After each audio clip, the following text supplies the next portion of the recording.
Say party kakraka we ye da hoi na nipa numa primo pie se ye be pese be di party n'animu akọ election na ye ko san peace pact na we yakopiem ewo ho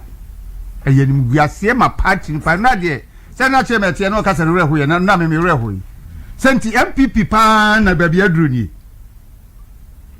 ayenya nipa su se bi ewo party ni mu a o me pa kanie ewo party ni mu hwe se ye NDC mu a NDC ne no de we si ahokaka o me yikere de Japan free election ni mu de opa bia wonye NDC a koma ka chen se election ma nu nkobio o ma hunu se adwimpa ni tirim ade ampanimfo ya nhihye ne de krata abrɛw 2 days before the day want me anhwemu ahunu se bibi kra o mo anye na kwasi kwatin de se de yechese waye na adwen so obedi tura akopim so obewuo kwasi kwatin waye na adwen so obedi tura akopim so obewuo no obegina wakogina ba bi ka se enura na obeduru granted for interview say uju one edition in some no nim ni wa na say the ma obia 2 days earlier am obia akwakohwim obia one resume objection bia but go on matching yeah da many akwakohwim. But the point also is that too that's bre mo ye koto aba we ye party penny say wako na wahusu bia obi ne wo ye nhyehyɛ bi na enye no ne wo mu a. Is that how to approach the whole issue? Is that how to do it? Na nipa metwa ho hia na metwa ho ahia na jai ohia tumi patapan bi. Look, we know a sports child. Oh yeah. O say akola ya hye no dotu. Tachu sana e kanu. Ya hye no tachu. Ya se no. We na insata yer kan no. Ya se mo. E mam chok. E mam chok tina. Ya se mo. I say because presidential election committee no and I ye honorable Ken Japan say there be American share ye ko election honorable Ken Japan say on penny emad a diaspora phone fa proxy and to aba ampeni ampa modi hu ama wagia tum che na make say ni pay fi diaspora e ba no so me 100 a e mu 50 ntimi am to aba honorable Ken Japan say on penny ema test confo a ye mo appointment by 3 June e ba no and to about to make us say a nipa about 59 we representing 59 institutions of Ghana about ye between to be and what it means they say meme wo university bi na me university ni nyina nipa ba ko be represent me no ya manan to be a better than test conform na wo no enya ahokeka akwa ye adwuma e de ma party no sa campus no wonder say University of Ghana Legon no mu nyina NPP elusu and na make us say go no see executives na beto abaye pese ebie Electoral College mu entu ko diaspora ho no mo a omo deputy organizers omo third vice chairman no mo ne ade a yes ye there be a honor to say a constituency so they are not supposed to have a third vice chairman yes say do second vice chairman mo an kan tro mu nsu mo twetwo mo ticket so mo ba Ghana ba beto aba e chi yes ye omo susu ye twam jo mo susu entimi ma adenti a afi da no a ye sign ye ya asundua pam no afi no bi pene so kai a challenge him afi na me pene enti anu nti no ese obi e sign na edi asem menko ana okay that's the asino ehun sunsanso ne ma abatu a ye beto no nyame adimo kire na otwenu mu me de kodua no na mehwe omo good ehun sunsanso ne ma kire na otwa abatu no ababa batu odidi so na aba general election mu la tescon me ye wo school mu na ye adwuma ade boa party ye koto aba yi party mpanifo ye nipa ba ko pemetu bi ma ye Kofi Babone se ompene ntino e ho party kakrakati se MPP so womo enso amoa ye mpene ye wa brochire adwuma sam de yakoduru omo nim amani amanfo famu ye party adwuma eya no maso am ho akoguo no makoye fundraising na awomo o matena o de aye adwuma kakra o manya no no maboabo na de amamo se mfa maboa party nso wa ha adopt a constituency as a polling station adopt a polling station on the fa constituency eye ho adwuma ye beto aba Kofi Babone se ompene e ma wo montena ho na omo ma nkrofo ntoma wo mo enti party mo ade atum obi so atwa take $3,000 every ho aba beto aba ankasa ska no betumi aba e de amani nuanom wo fie $3,000 kɔmɛtumi de amabusuafo wɔ fie na mo de asɔɔto nneɛma kakra o ka sɛ wɛn anya busuafo no ya enti sɛ eduru general election na wu nipa na wo si mo nto aba no wo wi ni na wo kɔ na aburokyerefo na busuafo no so wɔ Ghana ha se de wo yɛ yɛ enti no yɛn sɛ bɛto aba party no mo dwene ho hwɛ national executive committee yɛn na afiwe no o ma disappointed party big time mi hunu bi da nkrofo hwe kodua pa mi hunu bi da o say yenya national executive committee bi a o ma say party NPP say de wo say da ye be ka party ne timu emfie bebrebe ya asumi mu ma ye hwe da nye we ne ka mo be ma ye bibi ye be ka national executive committee we the worst in the history of NPP na mo makene de Japan kwa ji party atane ni ase obo wa na mu dwane akɔhye mpase wo ye say na mu na honorable Sewusu lawyer Mwa what dear the deputy speaker of parliament now makene de Japan hunahuna yet ha e makene de Japan be kan say ye kwatu last primaries enipa ba ku 200 proxy kodu yantimi amekasa kodu yantimi an issue statement kodu yantimi ankasa o say enipa ba ku for to proxy 200 antimi an issue that's right in most cases no booklet na ye to aba no ballot no e be 50 na wom and it is a 200 I say for ballot books no booklet no maku 4 and ye de ma ba ku 4 no na ote no abeje no akoto no akwati anase book ne ma no and okogina ho na ote no odigum but when na to undermine the electoral process of the party general secretary and me an issue statement anka ho hwe na asem we ya da ho bisi na eda ho bisi ne na wasa aka say presidential election committee member ba ko ka kire be say ono kra president na fortegu mu a anko wanwini na ye nya presidential election committee chairman na secretary amakawi na da na mo party abrosa national executives any presidential election committee na mo gu MPP sa ya mo bone be that's really yes say honorable Ken Japan say omo to discuss say baby ya basabasa ebesi bia na ho abatu ni betwam enti na ohwe ni mu say ye be hye ayiri mo mu nyina asan na me say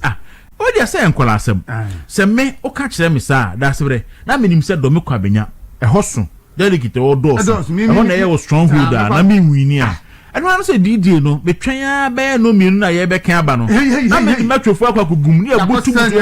ni yatwam yefu an ye kwa asha ma ho so mo do so ni yatwam ni ye kwa denta ni yatwam kwa abiri east ni yatwam ni ye ko ayi sei ni yatwam nyina mu na ware simple as that na say we kwa de kan hene eniema ye ditwa abatu mu Ghana no it is stated in ink in our books the CI na ye to aba no any constitution ewom over voting any a friend is saying so the ballot paper beto aba stamp ni akiri ballot stuffing and those things eniema compromise election ewo ho so e die biem koron ami tiwe kwaku emu owiram pa nyame adoma ena wiet na sia mepe nipa 5 no mabom paye okay ama Dr. Baumia ediba jo sawa yesofuo wonye sofuo wodi na kopo odi a enra se no wamuna afen wamuna ya ka che no ya ka che mo ka mo se uze na no da wamuna aja se o ka se masa miawani na muna emremu na anya we miawani na ka osisuso na hunsu muna bi aja se yeso konfo kombo hunsu komu ni bi afen na ndra mu so wamuna na me ndi na me se afen de obemuna okay go no egwaku ato aso enti nyame adoma wiye mepe nipa 5 ama omo se ensa na wugu se dienyo de ha se yempai bo ame de me no yadwen na so nyini nya na yempai bo oh ma e obeti ya baba ya be start election no 7 ebotu a yapon guidelines and regulations no eno no wo ba men se party atade wo ba men fa bomo me emma wo ba emfa ade ebetimi die ewu emma wo ba for ID card ebra wonkwa wo entitled to one vote sad ya no ne by guidelines and regulations say de to aba na asundwe bu akrata ye nyina ekosan de san ne ma bekwaku yemfa beshim wotie chairman of PEC na pek na asebo radio wise kan ne say enra wogina ho no hu say Rob Ken Japan emse bufuo bi aba wo so wonsan eno no approach no ko buza say asemben eno wo say krata no ese ka mu di ehye baabi say baabi e beto aba pinche baabi a no ese etwam na saa de ni ya fa anka ho na walk round wo ye campaign no ukọ baabi no obi ka kire ne say ho no wonya amiensa 3 votes na ye record 0 na say ye to aba ne saa de ni say sibie ma ye better expectation no robo kene Japan no wo ye saa ade no entum saa say ye fa say peace pact na robo jowa ka kire ne say according to interview no grantee channel 1 TV and City TV no wase saa say mu awu ken yakọ meeting ama representatives ababe ka saa say we are say be omo allege say wunya 3 and ye record 0 and ye busa yisifo na yisifo busa wo representatives ni say enuanom baabi amoso robo ka Japan nya amiensa na ye twro hwe ehye ho no mo report ma Electoral Commission fo ana robo ka Japan ko fo say o ma report no mo say yes ano say next time say bibisa baabi ma mo kan kire yi na we dey mfa nhye asudue buom ya no ntin was won san ade ba ade ba kwa gono mintwa no ade ba kwa MPP fo aja kenede Japan mo na dia di nsebhunu anye say baabi anti police station ho no na anything na kenede Japan tumi bia na no aka say movement TV polling station the control abamenya atire ya fa mame and evidence no way away dabia baby ni probably your turufo bia no sa na okasa kenede Japan 20 no dabia asuma sese mi wo video mi wo audio asuma dabia no de di ntrosa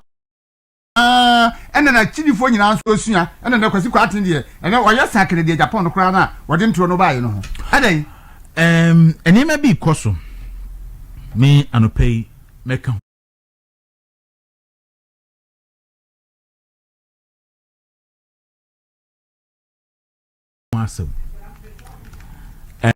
one of the leaders in parliament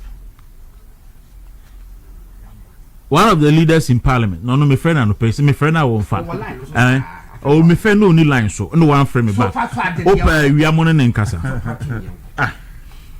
one of the leaders in parliament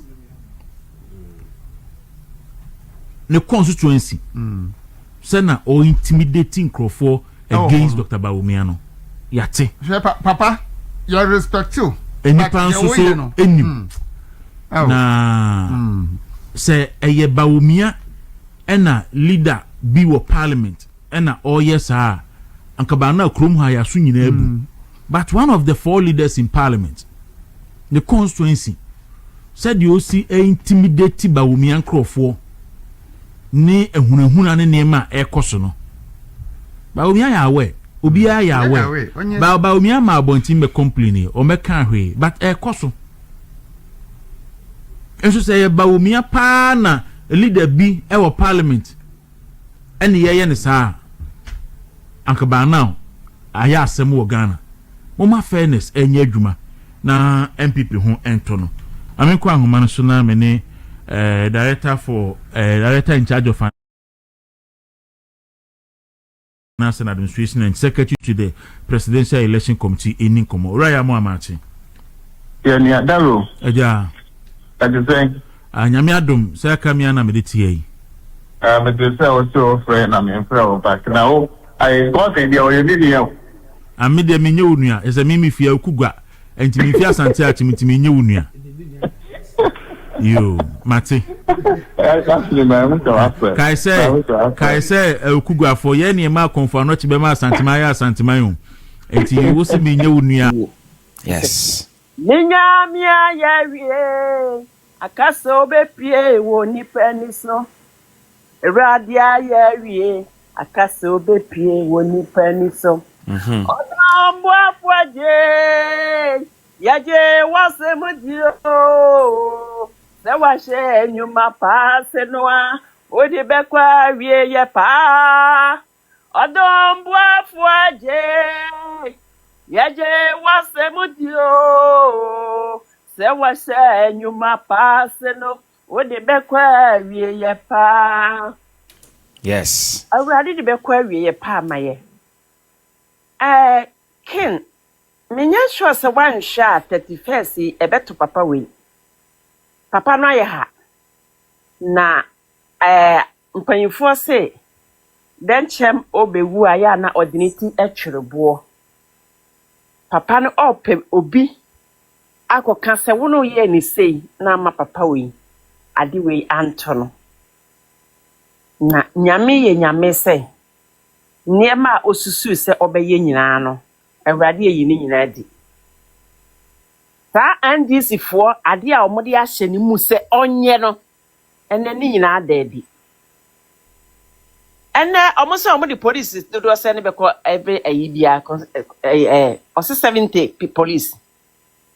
enti wa wo beko no a wo beko wo niema wo na wo sua no omo aya abadwene se omo beko akoma nkrofo sika na omo aso asana begina ho abena nso say doctor nkrofo na ma sika enti manya bi me nkoto aba no NPP fo mo mani na ho doctor adifo mo mani na ho ken na de na aye no na omo ankasa omo ho no omo chesika mo de gidi na ba bi omo to aba na kase ene aba na ye nyentum na nyankopon atabo mo kin eye nipa bi se etese akokọ yini akokọ baata no oboa no na ohwitim na onimyansa se ne mma no a ebi akokọ baata na chi no mo bedidi da biara da wiase wa hu osese aboa bofo oninsa nka obahwe aboa niti a nka ohunhun ye me de ade ba kwa me de nyankopon asekese ga mimi kromfo mi baabi a me free mimi concern amotoma ken tama omoye no na no okọ ho omo nyina apaba ewo kimmu adentima nipa foforo ne NDC fo edene beba na batwama bayi ken bayi doctor se doctor mra na omo asana kofa nipa foforo te se ken na odinaba na se ken ne doctor nimsi aye no mpo otimi di nkuku a na chese amanama nyina obedi nkuku poto ama omo na yehwe nanum asem so a etese ayi akokobini ebo ho abam na saba mawi se wo hwe ne dressing ya okase one de America shirt wo hwe ye $300 na chese memeti America ha me shefosu no kura no eye chen no me kuru shefosu $10 shirt nso efata no chene ni o hwe $300 de no enti Ghana fue NPP fue enti sa mo penipa adimonimu a mo penipa adimonimu a na mo kwa akotu sa ababanye de abadimonimu na sa NPP ko na gukura o e Kevin Taylor kan aye no o sa NPP fo na sa mo ye jimefo de anu mo de sa akwa we bedimonimu muye jimifu a Kevin Taylor says enne odasuka na ano ohu ni picture bada Kevin me catch us Kennedy me catch us sika na wanya fabra ne mfa ko chana ne nko bie eyi na wo de akwa yes say hwehwe ye fon wa fone hwe wa uti akora etese bi ne okonya stroke omo aye ha stress na catch enti hu ne awo ye akenkansa ne wunim a wo wo kenka ma obi atiew na obi afa aba ya twere hwe nsa nkura wo kan nkura wo bre ya twere kita wo no wo bre mba be di nipa don wani Ghana fo me de ade ba akwa ne nyankopon aka no se nipa ya mfo nyankopon so ana ya be ka kire awurade se awurade ye nkontompo ni na ya ni se ne nyankopon oye ni onye ye nkoto aba no number 3 ufiri soro ba